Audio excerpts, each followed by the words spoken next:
Olá, meus irmãos, a graça e a paz do nosso Senhor Jesus Cristo. Eu quero convidá-los a abrirem as suas Bíblias no Evangelho de João, capítulo 15, e nós vamos ler do verso 1 até o verso 8. Diz assim o texto da Palavra de Deus. Eu sou a videira verdadeira, e meu Pai é o agricultor.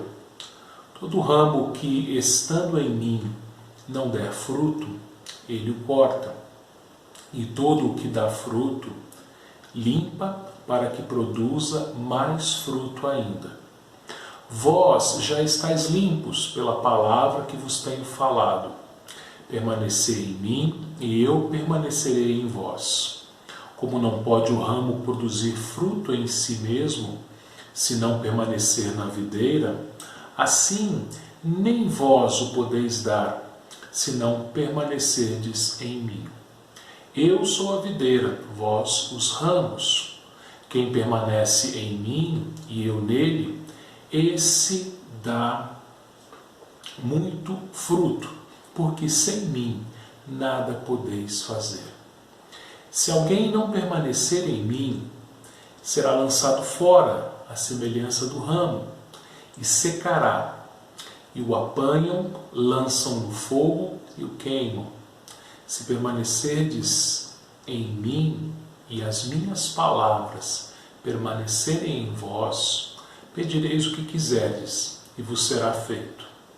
Nisto é glorificado meu Pai, em que deis muito fruto, e assim vos tornareis meus discípulos. Vamos orar, meus irmãos. Ó Pai, na Tua presença nós nos colocamos, Pai, pedindo a Ti que o Senhor venha a falar com cada um daqueles que estiverem me ouvindo, dando a Tua instrução a cada um deles, ó Pai. Que o Senhor, Pai, tenha misericórdia de nós, ó Pai, e nos dê, Pai, o alimento que vem da Tua palavra. Em nome do Teu Filho Jesus. Amém. Meus irmãos, nós aprendemos grandes lições nos momentos difíceis. Qual de nós não teve que enfrentar uma experiência desagradável e sermos ensinados por Deus nesse período? Agora mesmo, nesse tempo de pandemia e de quarentena, temos aprendido preciosas lições. E hoje, em mais um culto doméstico em que nós ouviremos a exposição bíblica de forma virtual, já que não estamos todos reunidos no mesmo lugar, no templo, mas cada um com a sua família em sua própria casa, Deus também hoje tem grandes lições para nos ensinar. Depois que Jesus passou algumas horas no cenáculo com os seus discípulos, onde ele lavou os pés deles, onde ele revelou que Judas seria o traidor, quando eles participaram da refeição pascal e também pela primeira vez da ceia do Senhor, quando Jesus deu o novo mandamento e avisou Pedro que o negaria e confortou os seus discípulos dizendo que ele enviaria o Consolador, que é o Espírito Santo, o capítulo 14 de João termina com a frase de Jesus: levantai-vos, vamos-nos daqui. Os discípulos então passaram por um momento sombrio e confuso, porque dentro de poucas horas o Mestre morreria. O próprio Jesus caminhava para os seus algozes a fim de entregar a sua própria vida para nos salvar. E nesse ínterim, ele continua ensinando preciosas lições aos seus discípulos, nos capítulos 15 e 16 de João. E quando o capítulo 15 começa, provavelmente Jesus e os seus discípulos estão saindo do cenáculo e indo em direção ao jardim do Getsêmani. É possível que eles tenham passado próximo ao templo de Jerusalém. Segundo o historiador hebreu Flávio Joséfo, quando Herodes construiu esse templo, ele mandou adornar a entrada com videiras douradas, com cachos de uva do tamanho de um homem. No Antigo Testamento, Israel era representado como uma videira, porém como uma videira que não dava frutos. Tanto o Salmo 80 como Isaías capítulo 5 vai nos mostrar isso. Se Israel era uma falsa videira, uma videira que não dava frutos, Jesus então diz: eu sou a videira verdadeira. Esse é o 7º eu sou de Jesus no Evangelho de João.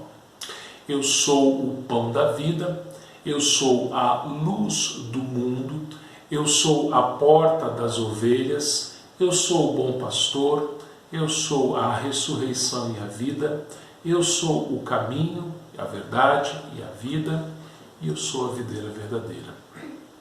Algo que chama a nossa atenção nessas declarações é a exclusividade. Eu sou e não outro. Jesus diz nessas afirmações que ele é o eu sou do Antigo Testamento, o Deus Yahvé, o Deus da aliança. E é por isso que ele também vai dizer agora: eu sou a videira verdadeira. Enquanto Israel era a falsa videira que não produzia frutos, Jesus é a única e verdadeira videira. É sobre esse tema que eu quero meditar com os irmãos neste sermão, a videira e verdadeira. E é interessante que o Deus Todo-Poderoso se compare a uma frágil videira. Isso nos indica que esse Deus transcendente, que está acima de tudo e de todos, é também o Deus imanente, o Deus que se inclina, o Deus que se tornou um de nós, um frágil mortal, homem feito do pó, para salvar também frágeis homens, também feitos do pó. E desse texto nós tiramos 3 preciosas lições. E a primeira é que os ramos da videira frutificam. Versículo 1 novamente, nós lemos: eu sou a videira verdadeira e o meu pai é o agricultor. Jesus disse que ele é a videira e o meu pai é o agricultor. Os irmãos que trabalham ou já trabalharam na lavoura sabem que a lavoura não produz sozinha.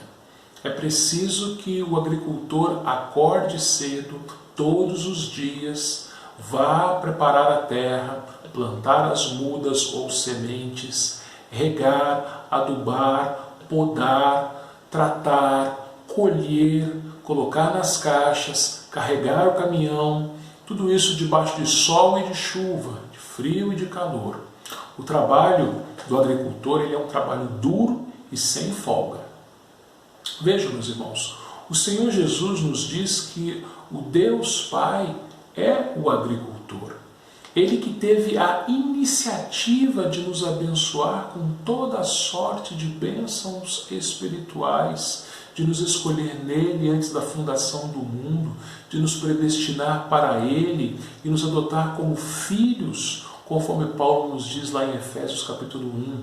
Foi ele que enviou o seu Filho ao mundo para que todo aquele que nele crê não pereça, mas tenha a vida eterna. Foi ele quem enviou o Espírito Santo para nos consolar, conforme nós vimos no sermão de domingo passado. Então, meus irmãos, assim como uma lavoura, ela não consegue fazer nada sem a ação do agricultor, nós também somos completamente passivos. E é Deus quem age em nossas vidas. É Deus quem trabalha nas nossas vidas. E depois de tanta lida na roça, tanto trabalho na lavoura, qual que é a maior alegria do agricultor? É ver que a sua roça produziu bastante. Quem planta milho, tomate, pepino, pimentão, abobrinha e até uva, fica muito feliz quando vê a sua lavoura produzindo bastante. Por isso que Jesus diz lá no versículo 2, todo ramo que estando em mim não der fruto, ele o corta. E tudo que dá fruto, limpa para que produza mais fruto ainda. Em vários tipos de roça é necessária a poda para que a produção seja grande e bonita. É assim com a videira, ou parreira, como nós chamamos. O agricultor, quando ele vê que a sua roça está produzindo, ele cuida dessa roça fazendo a poda no tempo certo para que aquele pé dê ainda mais fruto. Também é necessária a limpeza da roça, a limpeza, né, das árvores, dos pés, né, de legumes ou de frutas, né. Alguns galhos mortos que caem de outras plantas, eles precisam ser retirados, assim como alguns matos, ervas daninhas que cresçam em volta da sua lavoura. E é isso o trabalho do Pai. Os ramos que estão em Jesus, que não produzem frutos, o Pai corta. Os que produzem, o Pai poda para que possam produzir mais frutos ainda. Mas o que tudo isso significa? O que essa metáfora nos ensina, quer nos ensinar? Aqui Jesus está nos mostrando que existem dois tipos de pessoas ligadas a Ele. Os que não produzem frutos e os que produzem. Ele diz, todo ramo que estando em mim não der fruto, né, o Pai corta. Às vezes galhos mortos de outras plantas caíam em cima da videira e precisavam ser retirados. Alguns se entrelaçavam e outros até pareciam fazer parte da videira. A parreira ou videira se alastravam nas paredes das casas em Israel, nas paredes externas das casas. E às vezes as videiras eram plantadas nos terraços das casas, em treliças. E galhos mortos poderiam cair em cima da videira e aparentemente fazerem parte dela. Existem muitas pessoas que se unem ao rol de membros de uma igreja local através de uma falsa profissão de fé, de um batismo onde não houve arrependimento. Essas pessoas, elas oram como crentes, elas pregam como crentes, elas cantam como crentes, elas participam da ceia como crentes, mas elas não são crentes. Como dizia um antigo comercial de um shampoo anti-caspa, parece remédio, mas não é. Parecem crentes, mas não são crentes. Esses são o joio da parábola do trigo e do joio. O joio se parece muito com o trigo. A diferença é que o joio não produz fruto, é apenas palha que serve apenas para ser queimado no fogo. E o Pai retirará os falsos crentes da igreja e os queimará no fogo eterno. Jesus já havia dito lá em Mateus capítulo 7, versículo 20, pelos seus frutos os conhecereis. Então, aqueles ramos que dão frutos, o Pai poda para que produzam mais frutos, mas aqueles que não dão, que estão ali entrelaçados na videira, mas não pertencem à videira, estão apenas em cima da videira, colocados na videira, mas não pertencem à videira, Deus corta, Deus tira e lança no fogo. Os discípulos, eles tinham um exemplo recente em suas memórias, Judas Iscariotes. Judas era um dos 12, alguém acima de qualquer suspeita. Judas tinha a responsabilidade de ser o tesoureiro do grupo. Dizia se preocupar com os pobres. Judas era aquela pessoa que tem um cargo na igreja, que fala como alguém da igreja, mas que não é da igreja. Já o cristão verdadeiro, ele produz frutos. Uma videira produz uvas. E um cristão demonstra pelos seus frutos que ele pertence a Cristo. Frutos de arrependimento, ou seja, é uma pessoa que sempre se arrepende dos seus pecados. fruto do Espírito, ou seja, ele é santificado pelo Espírito Santo, matando diariamente o velho homem e as obras da carne e fazendo crescer todos aqueles gomos do fruto do Espírito, que às vezes a poda é necessária, para que mais frutos sejam produzidos. Por isso que lá no versículo 3, Jesus disse aos seus discípulos: vós já estáis limpos pela palavra que vos tenho falado. A palavra é a espada que nos corta, nos limpando de todo o nosso pecado, dos nossos desejos egoístas e mundanos. É pela palavra que aprendemos a desejar a morte do nosso eu e pedimos a Deus que Cristo vive em nós. É na palavra que vemos que Deus trabalha em nossas vidas usando circunstâncias nem sempre agradáveis para nos podar. Ele nos limpa do pecado e do mundo e nos protege de Satanás para produzirmos mais frutos.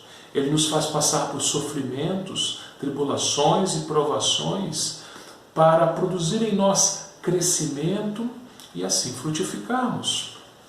Em Romanos capítulo 5, versículos 3 e 4, nós lemos o seguinte: e não somente isto, mas também nos gloriamos nas próprias tribulações, sabendo que a tribulação produz perseverança, e a perseverança experiência, e a experiência esperança. E Paulo não falou isso da boca para fora. Lá em 2 Coríntios 11, nós vemos um pouco daquilo que Paulo sofreu. E no capítulo 12, nós lemos a respeito do espinho na carne, mantido por Deus em Paulo para que ele experimentasse a graça de Deus e assim encontrasse em Deus a força. E quantos outros servos de Deus tiveram o seu caráter forjado no sofrimento e assim cresceram e produziram mais frutos? A palavra de Deus nos mostra isso. Leia lá em Gênesis 37 até 50 a história de José. Em Êxodo, Levítico, Números e Deuteronômio, a história de Moisés. Em Ruth, a sua história. A história de Jó no seu livro. Irmãos do passado que foram limpos, podados por Deus para produzirem mais frutos. O próprio Jesus foi varão de dores e orou ao Pai que nos santificasse na palavra, a sua palavra, nos santificasse na verdade, e a sua palavra é a verdade. Deus nos poda, nos limpa, nos santifica através da sua palavra.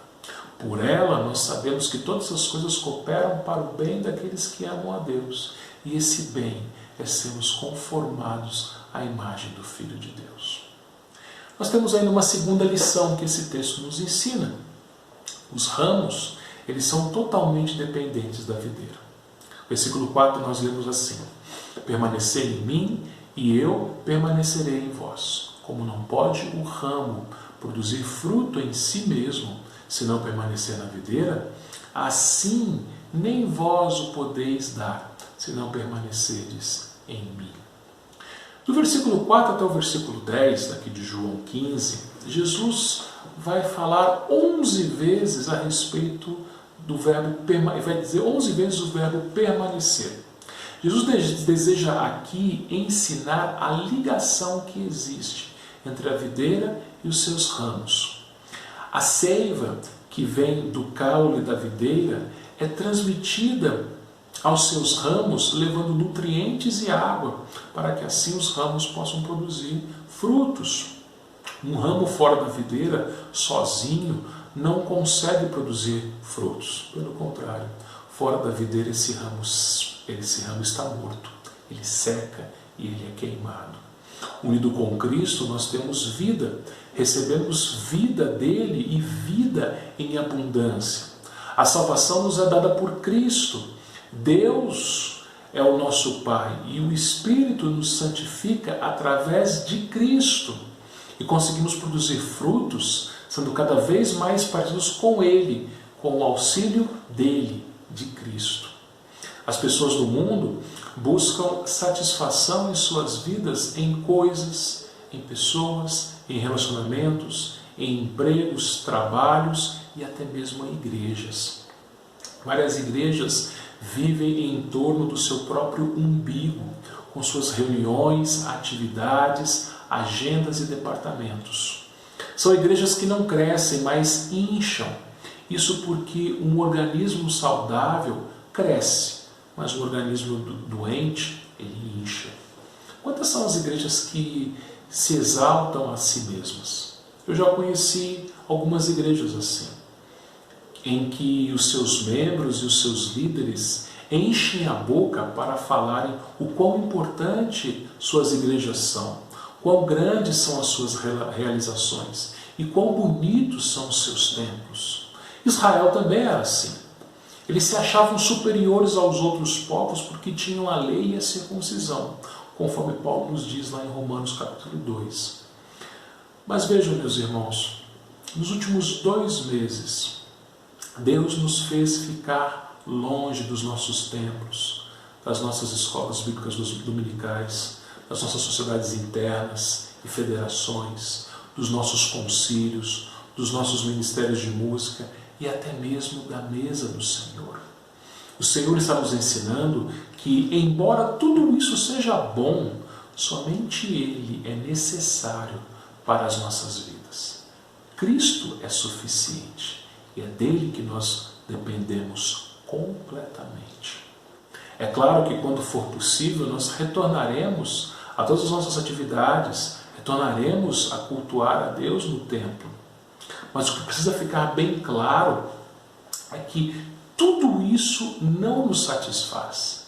É Cristo quem nos satisfaz e somente Ele. É dele que nós precisamos, é dele que nós dependemos completamente. Se um dia sobrevier sobre nós a perseguição, como são perseguidos os nossos irmãos ao redor do mundo, e tirarem nossos templos, nossas sociedades internas, nossos trabalhos, nossas famílias, nossa saúde, até mesmo a nossa própria vida, Cristo jamais tirarão de nós. O pastor Paul Washer conta a história de um crente que ficou preso por 30 anos por causa da sua fé. Esse homem ele ficou em uma cela sem cama. Ele dormia e comia no chão. Ele passou frio e calor. E depois que ele saiu de lá, alguém perguntou para ele como foi. E ele respondeu: 30 anos de lua de mel com Cristo. Podem nos tirar tudo, menos Cristo. É por isso que ele afirmou no versículo 5: Eu sou a videira verdadeira, vós os ramos. Quem permanece em mim e eu nele, esse dá muito fruto, porque sem mim nada podeis fazer.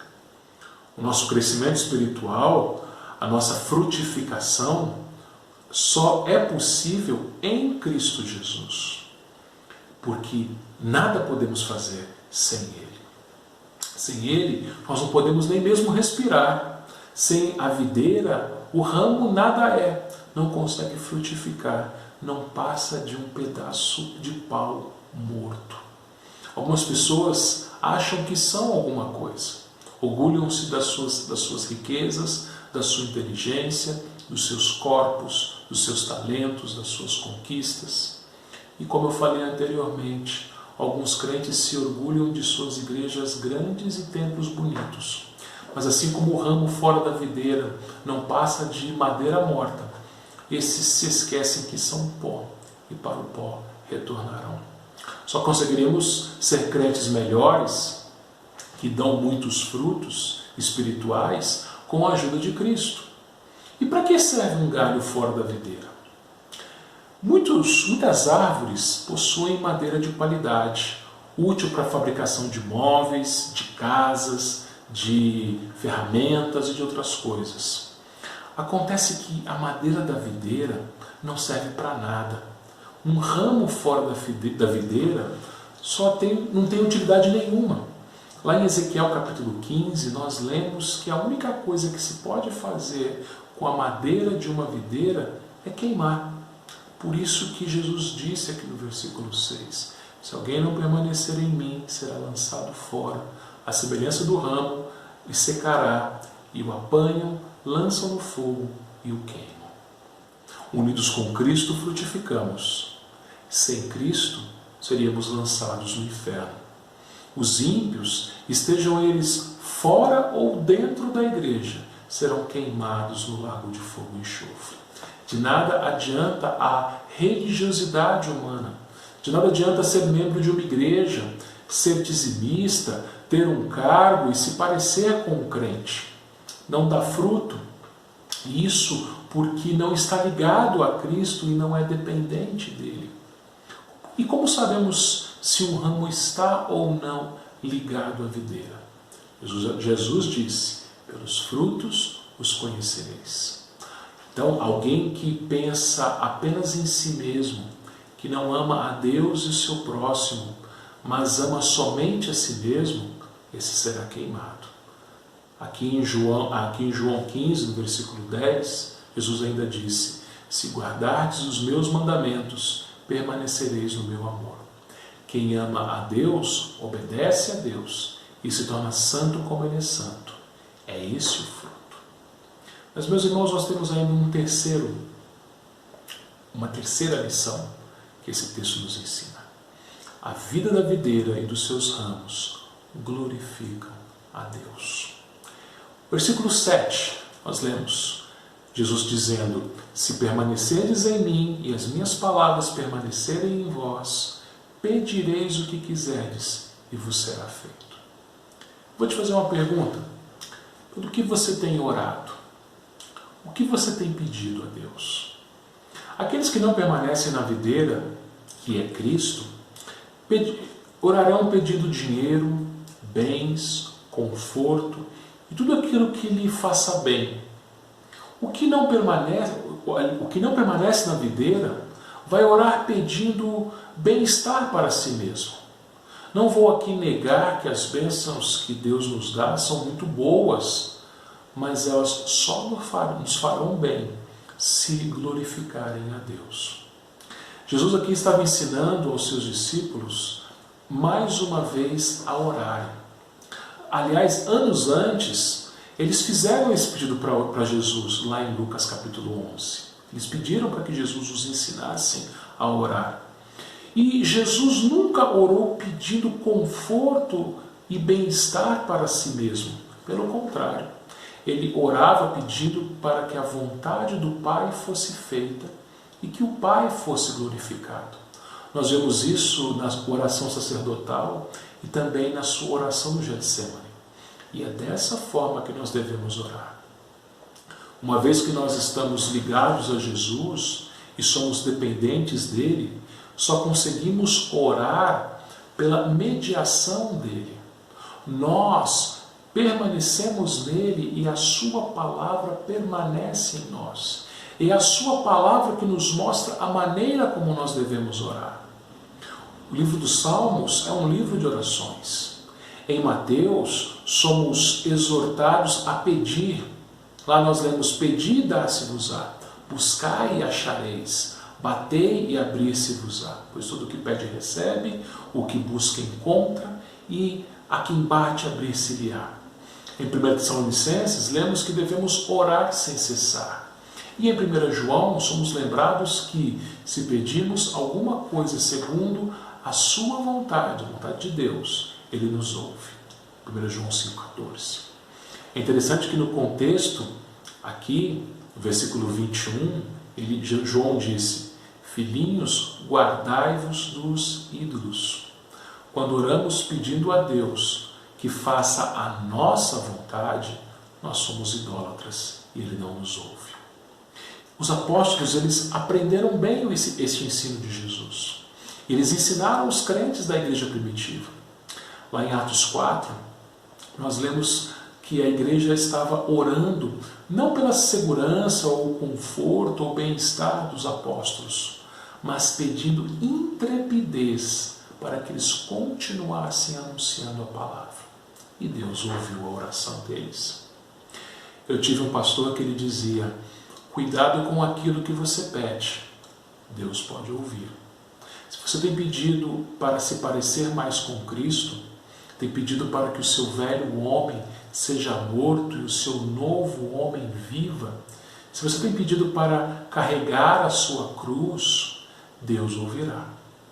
Mas saiba que Ele usará meios para lhe aperfeiçoar para isso. Ele vai te podar e limpar daquilo que não presta para que você dê muito fruto. Finalmente, no versículo 8, nós lemos: nisto é glorificado meu Pai, que dês muito fruto, e assim tornareis meus discípulos. Quando oramos a Deus, Ele nos ouve e assim frutificamos. Se fizermos os pedidos certos, de acordo com a sua palavra, Ele nos ouvirá e assim nós vamos frutificar. Mas não se esqueça de que, para frutificarmos os frutos dessa videira, devemos ser parecidos com ela. Cristo foi um varão de dores que sabe o que é padecer. O Pai irá nos fazer passar por sofrimentos para aprendermos e podermos dar mais frutos. E o resultado disso será a glória de Deus. E é para isso que nós fomos criados. É para isso que nós existimos. Para glorificarmos a Deus. Termino com uma frase, mais uma vez, do pastor Paul Washer. Se Deus resolver criar a mais bela rosa no lugar mais deserto do mundo, no lugar onde ninguém possa ver, essa rosa será para a glória de Deus, pois Ele verá essa rosa e ficará feliz com ela. Desta forma, irmãos, assim como esta rosa, não existimos para agradar os outros ou agradar a nós mesmos, mas existimos para glorificarmos a Deus. Que Deus nos abençoe. Vamos orar. Pai, ajuda-nos, ó Deus, a frutificarmos. Obrigado porque fomos ligados à videira verdadeira que é Cristo Jesus por Ti mesmo, Pai. Obrigado porque o Senhor, sendo agricultor, tem nos limpado para produzir mais frutos. Sabemos que este serviço de limpa, de poda, vai causar, ó Deus, certo sofrimento em nós, Pai. Mas a Tua Palavra nos ensina, Pai, que a leve e momentânea tribulação que passamos essa vida não se compara ao eterno peso de glória que está preparado para nós.